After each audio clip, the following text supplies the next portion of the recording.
Hey guys! I just noticed I just put the dream I had. So I got a microphone! Goodwill is really actually a good place to go to.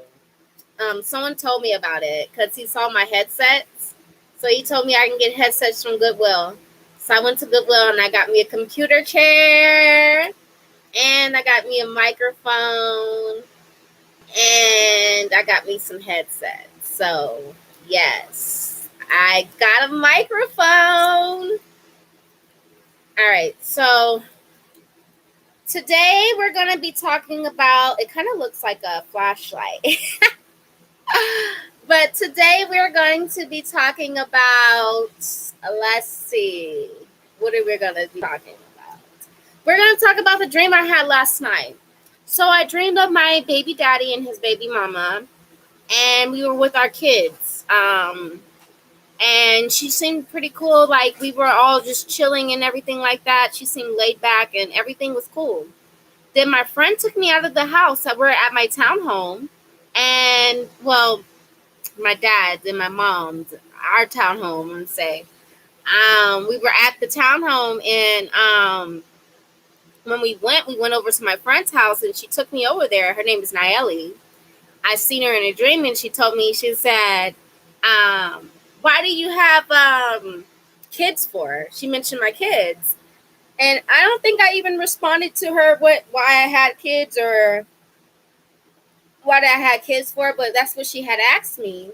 And so after she asked me that, we were sitting chilling in her house, and then all I noticed is that we had went somewhere, and that was it. That was the part of the dream. That was it.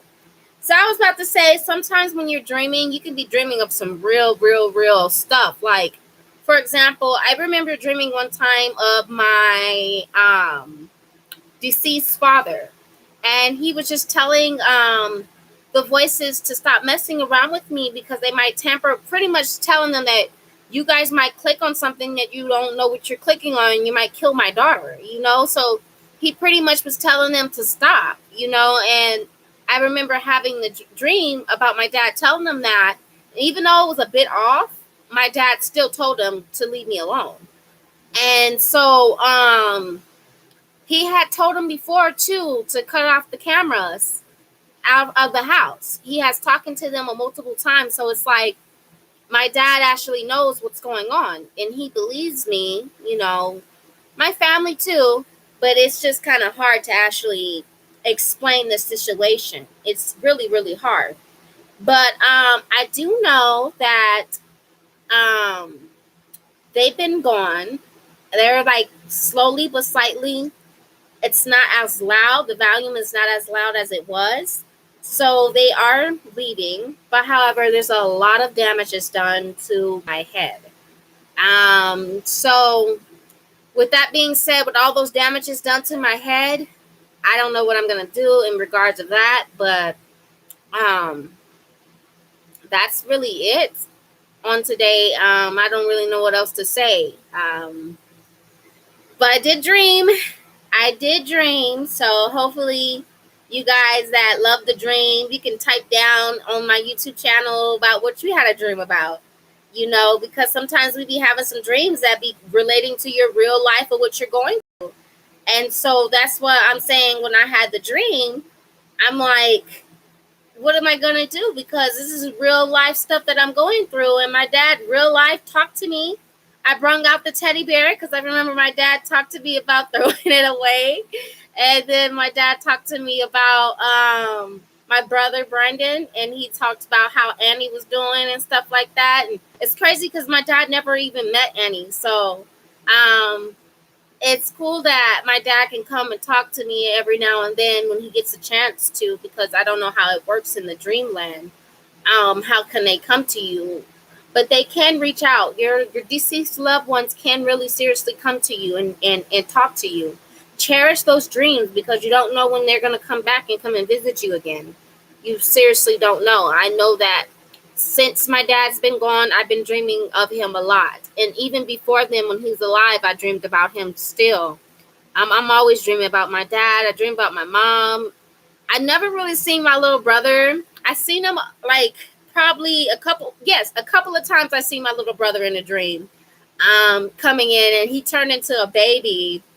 And then one time we were waiting on my dad somewhere, and he came with me. And then I told him, "Did he see Dad?" And he said, "Yeah, he's seen him." So there's a couple of dreams that I had of my brothers. My oldest brother, he just said that in the dream that nobody really cares about him like that. So he just kind of like disappeared, and it was like some walls that he was jumping over. I mean, dreams can have so many interpretations. It means so much sometimes. It can have a lot of meaning to it about dreams. So you got to pay attention to your dreams, because they come to you in reality stuff. Like when my dad came, oh no, like it really felt like he was seriously talking, and that's what he did before. And he came to me seriously because I was crying about my mom. He came to me about my mom, gave me a hug and everything. I love my dad. My dad is the best father that I can ever have. He's been in my life my whole entire life, and he's no longer here. He's been gone since 2016. That's a long time. So, when your father is out your life and he plays a big factor in your life, it could be a little bit affected. You can be affected by that, but you can still push on, be strong, know that your loved one had taught you, and use what they taught you, to carry on, because they're still here and they will always be there with you, and they want you to be strong and hold on the best way you can. And that's pretty much what I'm doing, is holding on strong and doing the best I can. I don't have my girls, but I'm still making sure I try to take care of myself the best way I can, even though sometimes it can be difficult. It can be hard, but I'm learning to still try to take care of myself during that time, even though it could be difficult and hard. Still take care of myself. And that's the main goal, is to make sure that I'm good, I'm okay, and doing what I can do to make sure that I'm in the right place, in the right track, and going where I need to go. So that's the updates on Marquayla the Light Speaker, where we help cure those hearts. That's pretty much it that I'm just talking about. We're going to move forward. We're going to just be strong and keep going and doing the best that we can, and not giving up, because that's the main goal, is don't give up. It's going to be difficult sometimes trying to tackle everything all at once, but you got to just do the best you can. And if that's the best you can, then that's the best you can. You're doing the best that you can. So that's it. You guys have a great day.